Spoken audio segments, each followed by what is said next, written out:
It's live. Here we go. And we are back. We're Again. back. Stacy Chevalier, Keith Pitch here doing Real Estate Now. Welcome everybody to our reunion tour. Should we call it a reunion tour? Or what should we call that it? sounds good. Yeah. Here we go. The band's back together. Hey, dude, let's get the band back together. Here we go. So yeah, we are back and we're going to jump right into it because there's lots of things going on out there in the beautiful world of real estate. One is one's always rates. We're not going to talk about rates right now, but the other one's inventory. And man, Stacy, I'm feeling it as a loan originator with my real estate agents in the Seattle market and the Coeur d'Alene market and the Spokane market. Like if it's priced right, that inventory is flying off the shelf. So I was really excited to see. I didn't grab the snippet this morning, but it was on Case Shiller said that the lowering prices is pretty much coming to an end this summer. So I'm super excited to get those headlines out. But we got a really good show today. We've got a show that we're going to talk about something that is impacting the mortgage market specifically, and it's the debt ceiling. It's the debt ceiling. But are we also going to talk more about appreciation? We are. We're going to talk about the debt ceiling and what the debt ceiling is doing on rates, and then what it looks like to actually buy a house. Because, Stacy, how long have you been in your house? Oh gosh, not very long. 3 years. Right, 3 years. Not very long. I love how you said that. Not very long. 3 years. Right. What we're finding right now is people are playing the short game and saying, "Oh my gosh, rates are high. Property values could come down lower," and they're not thinking the long term. So we're going to talk about appreciation. We're going to talk about the opportunity cost of jumping in the market right now and what that looks like to wait. So without further ado, should we bring in our guest? I'm super excited for our guest today. Yes, me so too. Megan Anderson is the VP of Client Relations for MBS Highway. And hey, what's up, Megan? How are you? Hey, Megan. Hi, thank you guys for having me today. Absolutely. We're super excited. And Megan is starting a new life in a van. You want to start with that, Megan, or what? We were talking backstage before we went live. We were, and I'm really excited about it. So you guys know I'm at MBS Highway, and MBS Highway recently acquired List Reports. And, you know, we're launching a new name here soon. I'm not going to give it all away, but basically it's really going to tie into the van life. Just launched a podcast as well that will be tying into it, but it's all about being on the highway in different regards. And so me and my golden doodle Snoop, we are going to be hitting the highway at the end of July. We have a speaking engagement in California end of July, so that's going to be our first trip. And it's going to be a blast. I absolutely cannot wait. And if you want to follow our van adventures, it's Finding Snoop Dogg on Instagram. Just one G, no double G in this case. Okay. Done. We should put it in the chat. Maybe Keith, you can do that. Put the I can do that. handle. Yes, I will. Yeah. Finding Snoop Dogg 1G. I love it. I'm just slightly nervous for Megan, but otherwise I'm excited. It's the mom in me. Megan, before we jump into talking about the debt ceiling and where the mortgage market is, so a lot of our followers are our real estate partners as well as our clients. We've asked them to join us here. Tell us what MBS Highway is so they can kind of get a context of that. Yeah, so MBS Highway is basically a platform to help you analyze the market. We have a variety of tools for that. You know, we come out with a morning update video every single morning, kind of breaking down the craziness that's going on, how it could potentially affect mortgage rates and the housing industry. And then we have a bunch of tools, which we're going to talk about some of them today, you know, that can kind of help overcome those common challenges that you're hearing in today's market. Like, oh, rates are too high. I'm going to wait for rates to drop before purchasing. Or I keep hearing the word recession. Isn't it bad to buy a home during a recession? Or, you know, home prices are set to decline. It's not a good time to purchase. So we have a bunch of tools that can help you in overcoming that challenge and giving your clients different perspectives so that they're excited and eager to move forward with purchasing that home. Yeah, that it's powerful. I mean, it's an education tool. And when people are educated, they act. It's so awesome.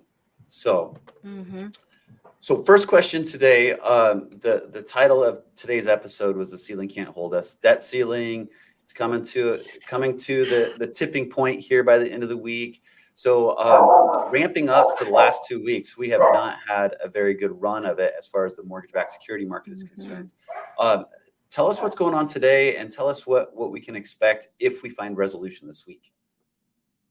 Yeah, so, we did hear over the weekend that they have come to somewhat of an agreement. Now, this isn't set in stone, right? It still needs to be passed by the House and Senate.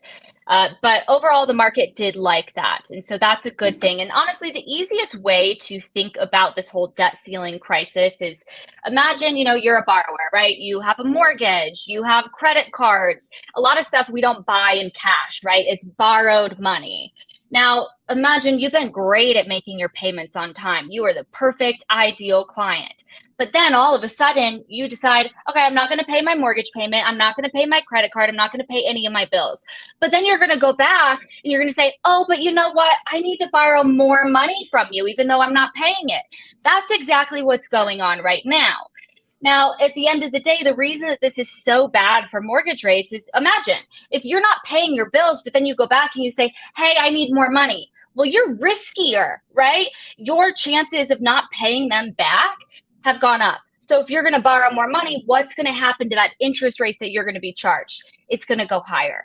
And so that's kind of, why the housing industry doesn't like this. That's why mortgage rates have been the way that they've been. We expected them to be kind of coming down at this point in time due to the moderation that we're seeing in inflation. But listen, at the end of the day, since 1960, they've raised the debt ceiling limit 78 times. This is going to happen. It's nothing that we need to worry about. At the end of the day, they're going to reach a deal and we're going to be fine. And mortgage rates are going to moderate back to where they were prior to this. Yeah, we were talking about it a little bit before we went live. It's really a lot of political posturing and grabbing as much news time and headlines as they possibly can right now. Yeah, isn't it funny that if they were to reach an agreement, we wouldn't have to talk about this for another 2 years? Oh, how funny, right? Not to get political, but yeah, and it's a really interesting dynamic now with the Congress being where it's controlled by the Republicans and the White House is controlled by the Democrats, and that they never miss the opportunity to make something bigger than it really is.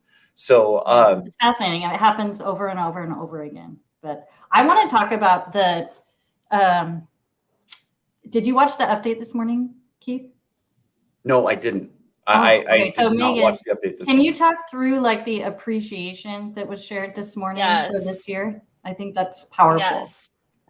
I actually have some slides if you want to go pull this in. So there's a few different reports, and we just got a report out today that shows home appreciation. Now, Case-Shiller is kind of like the gold standard for showing home appreciation, and then we have FHFA.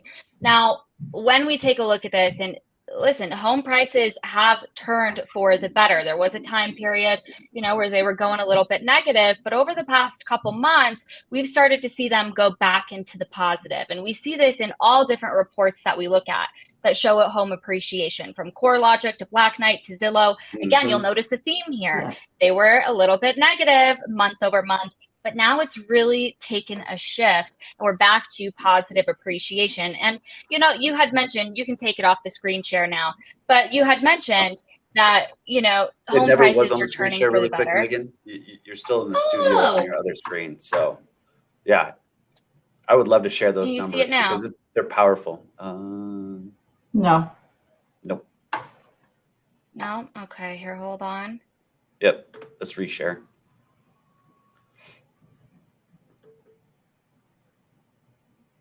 All right. We practiced this before the show. It was queued up and ready to go. I promise. Pinky swear. There it is. There you're in the stream. You saw? Okay. Dang it. Came in, came out. Came in, came out. Okay, hold on. Now it wants me to change my settings, which we did already. So let's just try this. You know what it is? We didn't try and share PowerPoint. Oh, no. I don't know if we can share PowerPoint unless it's on a screen. You can put it on a screen. Well, you know what? We'll do it. There's a way around this. I love ways around it. Simply go, we can go to MBS Highway. Let me open a new one because I don't want to lose our our other Okay. feature that we will be going to here. But again, this is part of the morning update video. So we break this kind of stuff for you down every single day, and we'll just have to share it this way. So bear with me. Oh, you're I'm gonna have to seeing find the the slide. video. Nice. I love it. Yeah.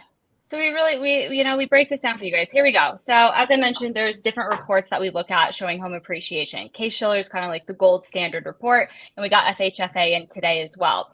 And they were kind of negative in January, but the past couple months they have started to turn positive. And this happens in every report that we look at.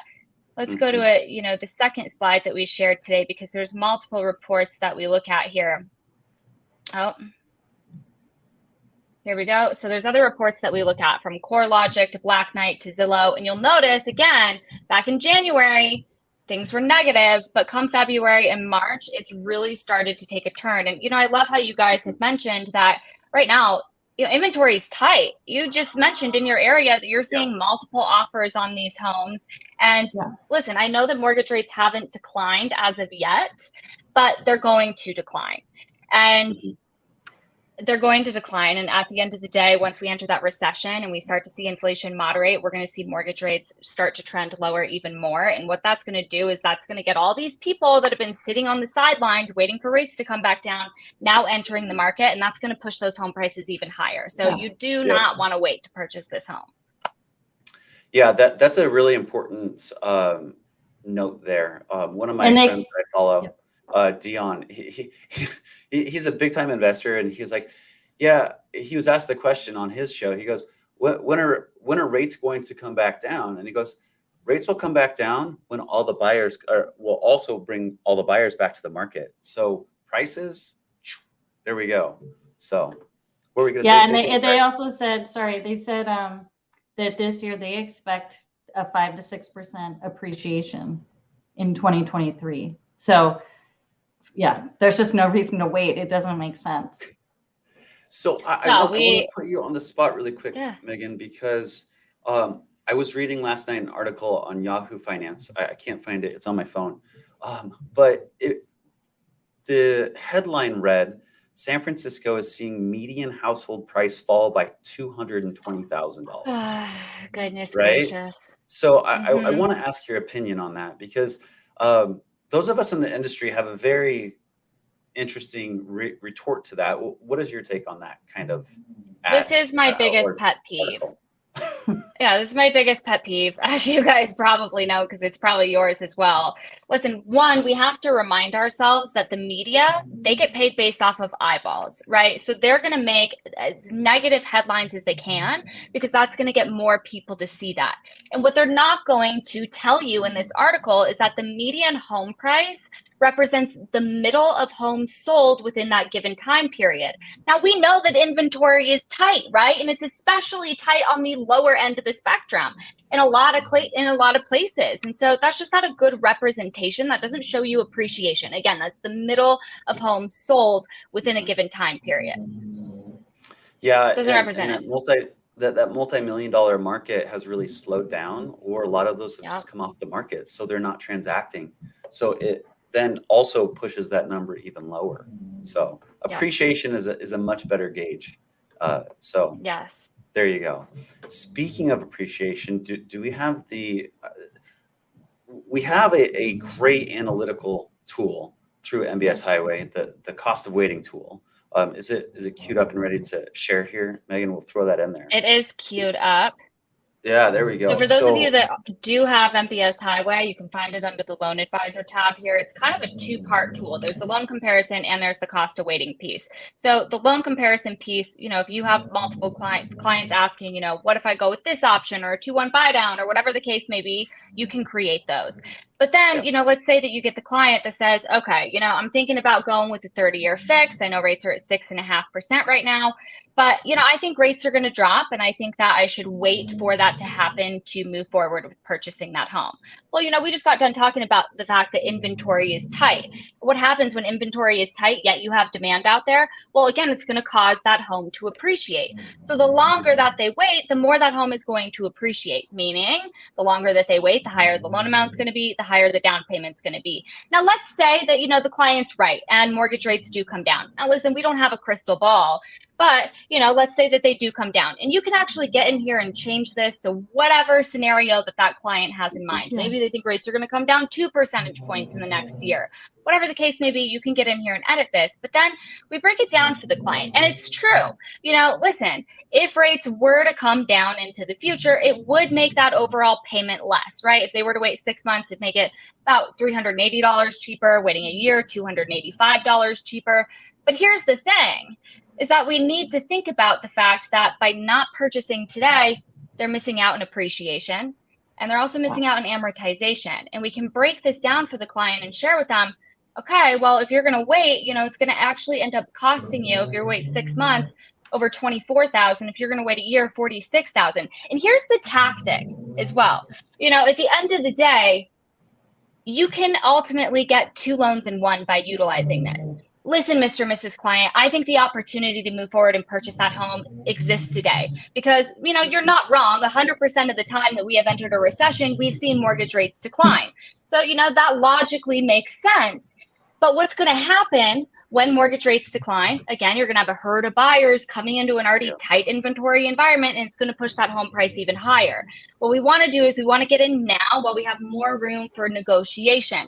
And then listen, if rates do come back down into the future, we can likely refinance you to get that lower rate. And you can already get your second loan by doing this. So maybe it's going to cost $3,000 to refinance them later.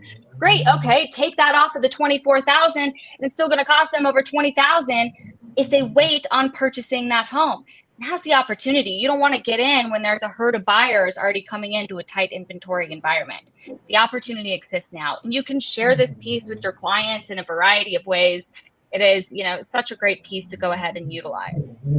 Yeah, this is great for our agent partners too. All the real estate agents that are watching this, we can post this up for a listing too. It's a great motivation piece. If they see this on the counter, say, oh, wow, hey, if I bought this today, I could be coming out ahead. That's awesome. Yeah. Keith, do you know days on market currently for our market? Seattle? Seattle came down to like 13 or 14. Over here in Coeur d'Alene is about 45, 47. But I'll tell you this, that the houses that are priced right, have good pictures where people love them and they favorite them, and then they actually show up to their open houses. Those houses are not sitting longer than 4 or 5 days because specifically in the Seattle market again now has offer review dates again. I'm getting ready to get a pre-approval letter out for 3:00 this afternoon. So we're back to that type of environment on new inventory coming in. So here we go. Yeah, days on market is less than it was in the middle of COVID, which is crazy. Yeah, and on a national level, on a national level, it's come down as well. It was 29 last month. It's come down to 22. So the market is shifting. Yes. Well, I think at least what I'm seeing, Megan, and I don't know, you speak to a lot more mortgage professionals and real estate professionals than I do. Well, maybe mortgage, but not necessarily real estate. What I'm seeing is the mindset of the buyer has changed. Last year, we all played musical chairs and grabbed a seat really quick because we went from 3% to 6% virtually overnight. Now people are like, I get that rates are in the 6s. I need to buy a house. Let's go. So it's a very different approach from the buyer side that I'm seeing. What are you seeing more nationally? I'm seeing a lot of the same thing. I'm seeing a lot of, the similar thing that consumers are starting to get used to these higher interest rates as well. And, it's just become kind of the new normal. I mean, at the end of the day, if you need to purchase a home, you need to purchase a home. And if you're renting, there's no ability to gain wealth through renting. You have to purchase a home. So, rates are what they are. And they're still historically low. If you look at rates over the last 50 years, I mean, rates are still lower than when I bought my first house. So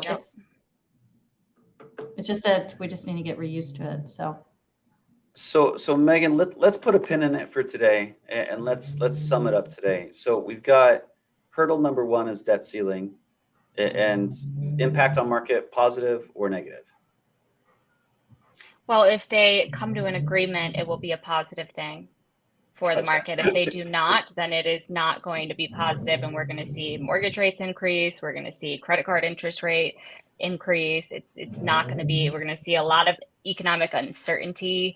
But again, we don't have to worry about that because they are going to come to an agreement. I firmly believe that. Yes. Have you guys checked with Vegas to see if there's an over/under on that? Do they have betting odds on that? There probably is. No, we should look into that. Yeah. that would be curious. Okay, so number two, another driving factor that drove rates through the ceiling was inflation. So inflation, where are we going with inflation so folks can take this bit of education with them? Yeah, so inflation, we get two different reports for inflation, consumer price index and personal consumption expenditure. Both measure the cost of goods on a monthly basis, and it's a 12-month rolling average. So to get that year-over-year number, you add up the last 12 months of data. Now we can kind of interpret the direction of where inflation is going to be based off of looking at, okay, when we get next month's number, what number is going to drop off? Is it going to be lower or higher? And, you know, a large portion, 43% of the weighting within the CPI inflationary report is shelter costs. Now, it's a lagging indicator within the report. So while in the report, it looks like rental prices, shelter prices are still going up, in real time, they're moderating. And so once that catches up within that report, we're going to see inflation moderate, in which inflation drives mortgage rates. So we're going to see mortgage rates moderate as well. And we believe that that's really going to start to happen here in the summer months. Awesome. So good news. That would be great. Good news. That would be super good. So there you have it. Any last gems going into the summer season that home buyers, sellers, the mortgage industry needs to be aware of, Megan, that you can think of? Well, I just want to reiterate how important it is to be a forever learner. You know, we have a lot of crazy things going on in the industry, and whether you're an originator or you're on the real estate side of things, it's really important to understand these things so that when you get those tough questions from your clients, you're able to come in and give them a different perspective. And, you know, one of my best friends is a real estate agent out of Florida, and she recently just got done listening to Barry speak. And I loved it because she came back and she said, you know what, in this industry, it's so tough because volumes have gone down, right? We're all making a lot less money than we were back in the day during the craziness of COVID and everyone was moving.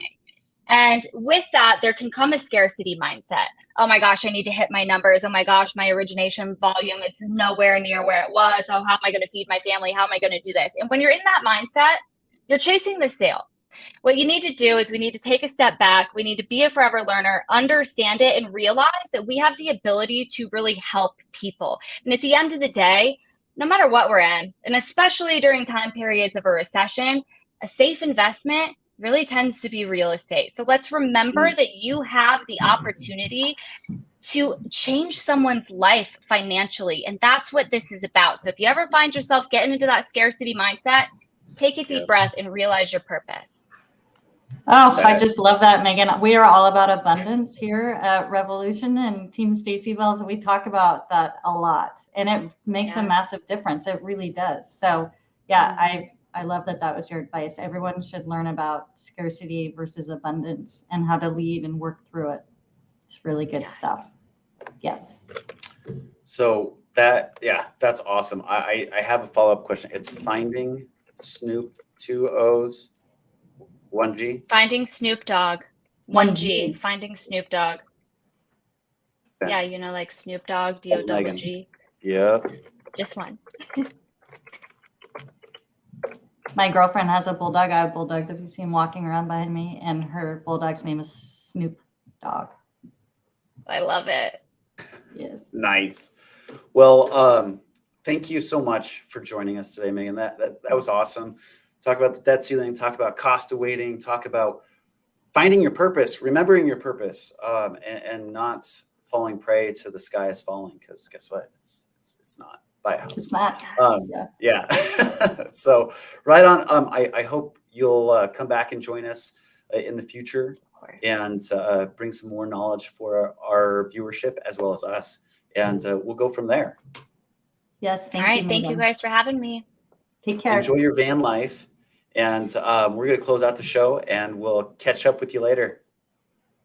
Take care. Bye, everyone. Bye. Well, there you have it, Stacy. Now still a great time to buy. I think we say that a lot on the show. I mean, it's but always a good time to buy, true. right? What is the saying? Like, Yes. when's the best time to buy? Yesterday. 10 right? years ago. So, Yeah, exactly. yes. So Yes. here we go. Well, Real Estate Now is back and better than ever, and the reunion tour is just kicking off. So keep a watch on your social feeds for our next show, and we'll be back at it again. In the meantime, Stacy, take care. So excited. Yep. Summer is here. See ya.